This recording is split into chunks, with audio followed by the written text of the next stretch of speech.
Ek is in Pretoria gebore, maar het die grootste deel van my lewe in die Karoo skool gegaan, in Graaf-Reinet, aan die Hoër Volksskool. Ek het eintlik van 'n vroeë ouderdom af het ek begin musiek maak deur klavier te speel en klavierlesse te neem. En ek dink ek het eintlik in erns dit begin doen toe ek in die laerskool was en vir daai Stedfords gespeel het en dinge gedoen het by skoolkonserte en so aan. In die hoërskool het ek al hoe meer begin oefen. Ek het die NISA klaviereksamens gespeel en ek het baie goed gedoen, wat beteken het dat ek op daardie stadium in Graaf-Reinet by 'n onderwyser wat by die Onderwys-College, wat nog steeds op Graaf-Reinet daai tyd bestaan het, les geneem het. En hy het my weer in kontak gebring met 'n onderwyser in Pretoria wat aan die Toonkunsakademie by die universiteit klas gegee het. Wat my ook op 'n stadium geëksamineer het en belang gestel het in hoe ek gespeel het. En so het ek begin om klavierles te neem in Graaf-Reinet by hierdie onderwyser van die Onderwys-College.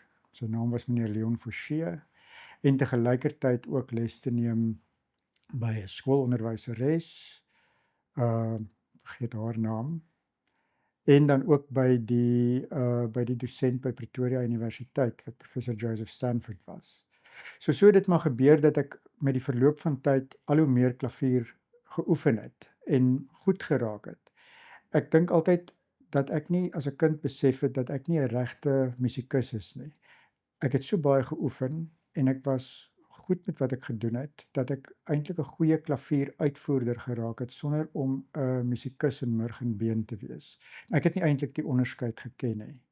Maar as 'n kind was dit 'n baie lekker ding om te doen, om klavier te speel, want dit het jou uitgesonder. Dit het beteken jy kon alleen op 'n verhoog sit en mense kon na jou kyk en luister. En dit was duidelik iets wat ek geniet het om te doen. So baie tyd het ek toe spandeer met klavier, dat dit eintlik vir my iets was waaroor ek nie vreeslik gedink het toe ek moes gaan studeer nie. Ek het gedink, wel, dis iets wat ek baie goed doen, miskien beter as enige van die ander goed wat ek doen. En dan was dit amper vir my onverwendbaar dat ek sou gaan musiek studeer. En dan ook onverwendbaar dat ek Pretoria toe sou gaan, omdat ek reeds les geneem het by een van die professors in klavier by Pretoria. So ek het gematrikuleer in 1988, nie baie gedink daaroor nie, en Pretoria toe gegaan om 'n BMus te gaan studeer. En my bedoeling was ook om verder te gaan en net baie klavier te speel, sonder dat ek eintlik geweet het wat die uiteinde daarvan moes wees. So ek het my BMus as 'n uitvoerende student aangepak. Ek het 'n paar baie gevorderde eksamens gespeel. Ek het in daai tyd ook die finaalbeurs gewen, wat 'n groot nasionale kompetisie was. Maar hier van my tweede jaar af het ek begin repertorium speel wat ek gedink het ek nie heeltemal onder die knie kry nie. Die goed wat ek regtig goed gedoen het was 20ste eeuse musiek, 'n soort 19de eeuse bravura musiek. Maar toe ek begin om in alle erns na musiek soos Mozart te kyk, en ek onthou spesifiek die A-mineur Mozart sonate wat ek begin leer het in my tweede jaar, het ek agtergekom ek kry dit nie heeltemal reg nie. En dit was vir my 'n oomblik van ontdekking. Dit was die eerste keer wat ek begin dink het, maar miskien doen ek die verkeerde ding. Want die musiek het nie natuurlik gekom vir my nie. Ek kon nie, en ek dink veral in die stadige beweging van daardie sonate, kon ek nie die manier kry om asem te haal wat mens nodig het vir die verskillende maniere hoe die frases moet werk nie. Ek kon nie die tekstuur onder beheer kry nie. Ek het nie geweet hoe om dit te laat sing nie, en ek kon nie my fisiese apparatuur reg kry vir daai soort klank nie. Ek moes die hele tyd voel dat ek die klank moet terughou, wat dit natuurlik beteken het dat die klank baie sleg begin raak het. En ek sou dink dat daai kennismaking met die Mozart A-mineur sonate was die eerste keer vandat ek eintlik begin klavier speel het, wat ek begin dink het, maar miskien kan ek nie hierdie doen nie. Al kan ek die note lees, al kan ek die werk uitvoer, al kan ek dit eintlik nogal goed doen, doen ek dit nie soos 'n musikus te doen nie. En dit was vir my, dink ek, 'n soort krisis in my voorgraadse studie. Ek het voortgegaan om klavier te studeer as my hoofinstrument tot aan die einde van my BMus. Ek het van onderwysers verander en by 'n onderwyser begin les neem wat my verder beïnvloed het in my denke oor presies wat ek verstaan van musiek of nie. Haar naam was Marian Friedman. Sy was 'n wonderkind baie jare gelede. 'n baie merkwaardige pianis en musikus. Ek dink sy was waarskynlik die eerste groot kunstenaar wat ek ontmoet het en by wie ek geleer het. Marian was 'n kleinerige vroutjie, moet ek sê, sy lewe nog. En sy het 'n soort repertorium gespeel wat ek nie geken het nie. Soler, Czerny, Scarlatti,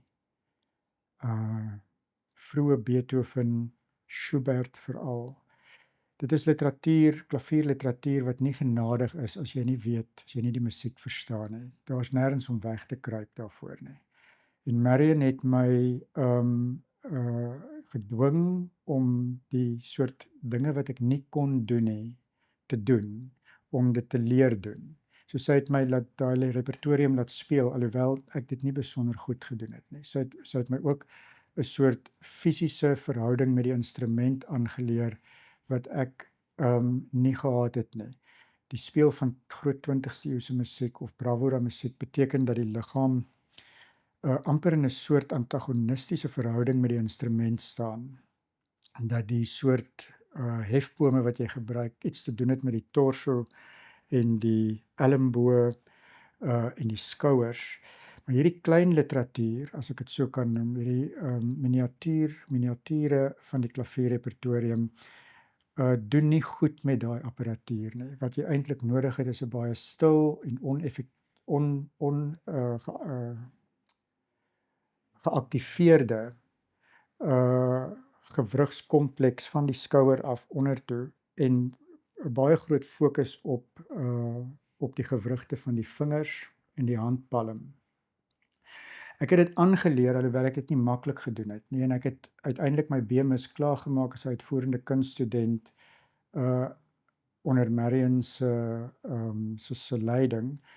En ek moet sê dat dit het beteken waarskynlik die einde van my idee van myself as 'n pianis, maar die verstaan van myself as 'n ander tipe persoon wat met musiek iets te doen moet hê. Ek kon verstaan dat ek musikaal is en dat ek dinge kan hoor, maar nie noodwendig dat ek die dinge kan speel soos wat 'n musikus dit kan doen nie. En van Marian moet ek sê het ek uiteindelik baie geleer van pianistiek wat ek nie kon regkry nie en ook ontsettend baie geleer van musiek as 'n kunsvorm eerder as van hoe om te speel. Ek het ook in my voorgraadse jare by 'n legendariese orgelonderwyser klas gehad, professor Stefane Zondag, wat ook 'n baie groot invloed op my gehad het. En nadat ek my BMus klaar gemaak het, het ek begin met 'n HOD en 'n honneurs, die HOD by Pretoria Universiteit, die honneurs by Unisa terselfdertyd. En nadat ek die HOD klaar gemaak het, het ek vir 2 jaar gaan skoolhou by JP Girls High in Johannesburg. Terselfdertyd toe ook my honneursgraad klaar gemaak. Ja, so een van die gewaarwordinge wat ek gehad het deur as 'n student te leer om klavier te speel of om klavier as 'n uitvoerende kunststudent aan te pak. Een van die gewaarwordinge was dat ek baie senuweeagtig is. Dit het miskien iets te doen gehad daarmee dat ek nie altyd in volkome beheer gevoel het van die medium nie. Dit was 'n deel daarvan. Maar 'n deel daarvan is net dat ek 'n baie senuweeagtige persoon is. En so aan die einde van die BMus en aan die einde van die honneursgraad het ek besluit dat ek nie verder wil speel nie, dat dit nie vir my vreugde en blydskap in my lewe bring nie. Maar ek wou ook nie iets anders doen nie, want ek was baie lief vir musiek. En ek het toe besluit ek sal op 'n ander manier by musiek betrokke wees. Ek sal oor musiek begin skryf. Nou om oor musiek te kan skryf is 'n baie moeilike taak, want musiek leen homself nie altyd tot die artikulering van die essensie daarvan in woorde nie. En om 'n musiekopleiding te hê sodat jy oor musiek kan skryf is nie eintlik onderhandelbaar nie. Jy moet eintlik tegnies weet wat met musiek, hoe musiek gemaak word op baie maniere om dinge daaroor te kan sê in taal. So ek het dit begin doen. Ek het my honeursgraad by Unisa het ek nog 'n uitvoering gegee, dit was deel daarvan, maar ek het geleidelik my belangstelling verskuif na die skryf oor musiek. Dit wat eintlik genoem word, in daai tyd is dit genoem musikologie of musiekwetenskap. En miskien sal ek later iets meer sê oor hoekom daai terme nie meer eintlik iets is wat ek so gemaklik mee wees nie. Direk nadat ek die honeursgraad gedoen het, het ek ook ingeskryf vir 'n M-graad by Unisa en hierdie graad het ek gedoen oor uitvoeringspraktyk in die musiek van Johann Sebastian Bach en spesifiek het ek gefokus op 'n werk wat ek by Marian Friedman aangeleer het, naamlik die Capriccio vir die vertrek van my geliefde broer. Dis 'n vroeë Bach-werk uit die Arnstadt-periode. Dit beteken Bach het basies 'n soort skelet van dokumentasie verskaf en het verwag dat die uitvoerder moet improviseer van begin tot einde. Marian Friedman het my baie gehelp toe ek die werk instudeer het, deur op verskillende maniere dit my te help om oor die ornamentasie te dink wat ek dan gedoen het. En ek het uiteindelik oor hierdie werk geskryf en die manier hoe 'n mens daardie ornamentasie as 'n uitvoerder benader en hoe jy dit sou kon benader op die klavier, op die klavesimbal en op die klaviekord. Ek het die M geslaag en met onderskeiding geslaag, maar dit was nie vir my bevredigend nie.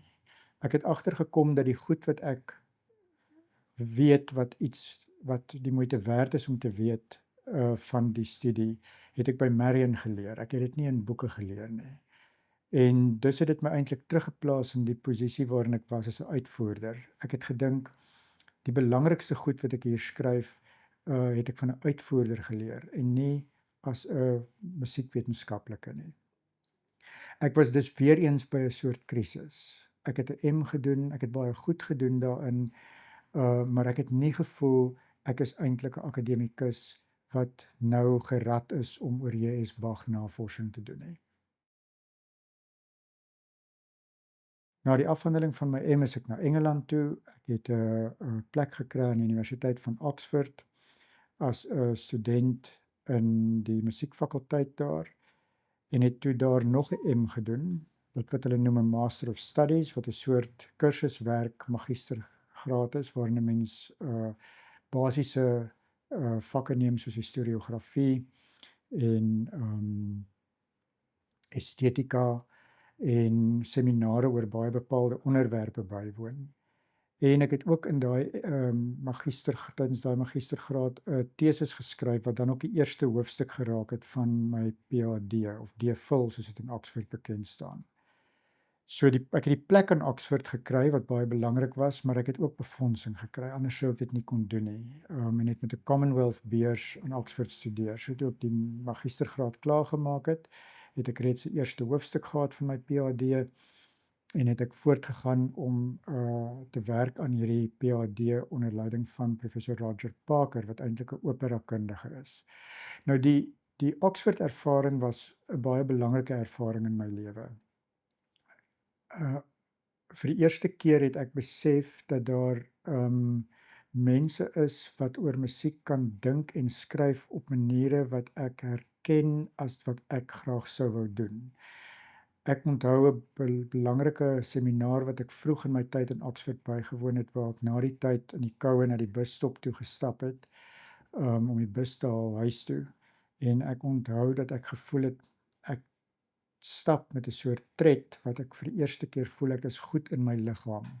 En ek dink dit was omdat ek gedink het, ek is nou besig met die soort ding wat ek graag wil doen, en waarin ek beter is as met uitvoering. Beter met woorde oor musiek as met die maak van musiek self.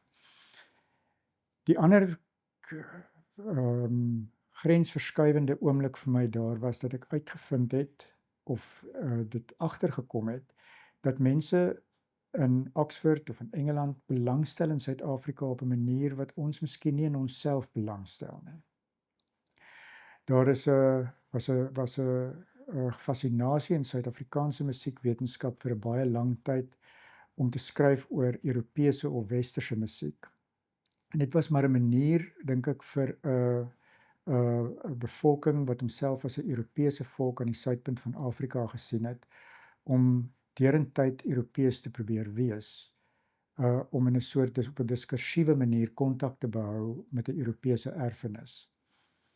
Maar in Oxford het ek agtergekom, die dinge wat ek kan sê wat ander mense nie kan sê nie, het eintlik alles te doen met wat hier is en nie wat daar is nie. Ek het baie min om te sê oor die materiaal en oor die dinge wat mense daar geïnteresseerd is oor in hulle self, om van my om dit vir hulle te sê. En ek het vir die eerste keer begin om te werk oor Suid-Afrikaanse musiek. En dit was nog 'n soort tuiskoms vir my. Ek het agtergekom dat daar is aan die een kant baie min daaroor gewerk en navorsing gedoen, en ook dat daar heelwat is om daaroor te sê en nog baie min eintlik daaroor gesê is. En dus het ek my PhD aan Oxford gedoen oor Suid-Afrikaanse kunsmusiek. Ek het onder andere geskryf oor die musiek van John Joubert, sy tweede simfonie. Ek het geskryf oor Arnold van Wyk en sy Missa in Tempore. Ek het geskryf oor Stefans Groewe en sy Afrika musiekreekse, en ek het ook geskryf oor die Suid-Afrikaanse nasionale volkslied en rugby. En dit het ek in 2 jaar afgehandel en daarna teruggekeer na Suid-Afrika toe, alhoewel ek nou nog nie 'n werk gehad het nie, maar ek wou baie graag terug wees in Suid-Afrika om die werk voort te sit. So in 2001 het ek teruggekeer na Suid-Afrika toe, nie 'n werk gehad nie, nie 'n nadoktorale genootskap gehad nie. En eers in 2002 het ek in 2001 het ek 'n vriend van my in Pretoria, was hoof van die departement musiek, professor Chris Walton. Hy het my genooi om lesingreekse daar te gee. In 2002 tot 2004 het ek toe 'n deeltydse pos gehad aan die Universiteit van die Vrystaat. Alhoewel ek in die Kaap gebly het, het ek Vrystaat toe gevlieg en my lesings en my studente in sulke blokperiodes gesien. En in 2005 is ek aangestel by Stellenbosch Universiteit as 'n lektor. Initieel op 'n voltydse maar tydelike manier, en uiteindelik in 2008 is ek voltyds en permanent aangestel. So die Van Wyk projek het my laat verstaan dat die byeenbring van dokumentêre argiewe is belangrik vir 'n sekere soort werk in Suid-Afrika. En so wat ek toe gestig het hier by Stellenbosch in 2005 was die Dokumentasiesentrum vir Musiek. En dit is 'n argiefprojek gewees wat ek 10 jaar lank bedryf het terwyl ek in die departement musiek gewerk het, en wat begin het om die versamelings van institusies en komponiste en musiekwetenskaplikes bymekaar te bring, sodat die soort studie wat 'n Kannemeyer gedoen het oor Rabie of Kriege of Opperman en versamelings tot sy beskikking gehad het in die Afrikaana van Stellenbosch Universiteit, of wat ek uiteindelik gedoen het oor Van Wyk nadat ek die versameling eers bymekaar gebring het, dat daai soort akademiese werk moontlik is. En dis iets waarop ek, soos met die samesmelting van die twee verenigings in 2006, iets waarop ek baie trots is. Dit het 'n nalatenskap van groot argivale skenkings aan Stellenbosch beteken oor 10 jaar, en 'n hele reeks uitsonderlike navorsingsprojekte wat daaruit gegroei het. As die direkteur van hierdie instituut, die Africa Open Instituut vir musiek en navorsing en innovasie, is ek nie meer direk betrokke by Domus, by die argivale aspek daarvan nie. Die bedoeling van die skep van hierdie instituut was om 'n plek te skep waarin die bronne en die energie en die aandag toegespits word op musieknavorsing. Dis 'n ongelyke stryd tussen die konsertverhoog en die studeerkamer. En baie Suid-Afrikaanse musiekdepartemente, die meeste is ingerig as konservatoria, waar 'n groot deel van die belang is om mense te leer om musiek te maak, om klavier te speel of orkesinstrumente te speel of te sing. Dis ook 'n goeie ding, en dit dien 'n bepaalde soort kultuur, wat vir baie mense baie belangrik is. Maar omdat dit die geval is musieknavorsing dikwels word nie besonder hoog aangeslaan of geprioritiseer nie. En die bedoeling van die skep van hierdie instituut was om musieknavorsing te prioritiseer. My eie navorsing op die oomblik is daarop toegespits om saam met 'n kollega 'n boek oor die Suid-Afrikaanse avant-garde te skryf. 'n Groot brontekste